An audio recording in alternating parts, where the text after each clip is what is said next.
రాహుల్ గాంధీ ఇటీవల హల్వా వ్యాఖ్యలు చేశారు. ఏంటవి అంటే, ఈ దేశ ప్రజలు వ్యతిరేకించినా, మూడోసారి అధికారానికి దూరంగా పెట్టినా తమ వ్యవహార శైలి ఇదే, మేము స్టాండర్డ్గా ఉన్నాం మా భావజాలం పట్ల అని కాంగ్రెస్ మరోసారి ప్రూవ్ చేసుకుంది. కులాల పరంగా ప్రజలను విడగొట్టేందుకు శాయశక్తులా ప్రయత్నిస్తోంది.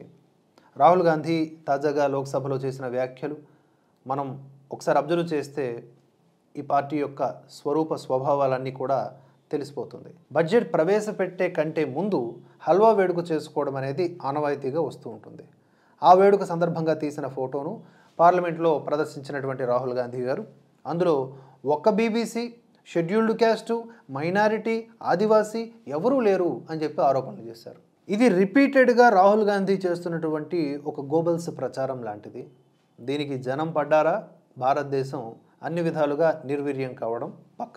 ముఖ్యంగా హిందువులు ముక్కలు కావడం పక్క, కులాల వారీగా. అంటే ఇప్పుడు కులాల వారీగా విడిపోయి లేరా అంటే ఇంకా ఎక్కువగా విడిపోతారని. హల్వా తయారీలో దేశంలోని 73% ప్రజల ప్రాతినిధ్యం లేదని, వారికి హల్వా దొరకడం లేదంటూ రాహుల్ గాంధీ హల్వా వ్యాఖ్యలు చేశారు.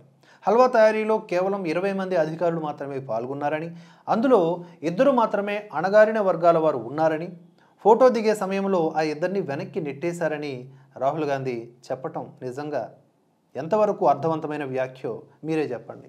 దేశం మొత్తానికి పంపిణీ చేయాల్సిన హల్వా బాధ్యతను కేవలం 20 మంది అధికారుల చేతుల్లో పెట్టేశారని, అసలు దేశంలో ఏం జరుగుతోందని అధికార పక్షంపై రాహుల్ ప్రశ్నల వర్షం కురిపించారు. హల్వా తయారీలో జాతి వివక్ష చూపించారు అని చెప్పేసి మరో వ్యాఖ్య కూడా చేశారు. రాహుల్ గాంధీ ఈ విషయాన్ని లేవదీసిన సమయంలో అధికార పక్షంలో ఉన్న విత్త మంత్రి నిర్మలా సీతారామన్ తన 2 చేతులతో తలను బాదుకున్నారు. అయితే రాహుల్ గాంధీ హల్వా మాటల వెనుక కులాల మధ్య లేనిపోని స్పర్ధలు సృష్టించడం స్పష్టంగా కనిపిస్తోంది.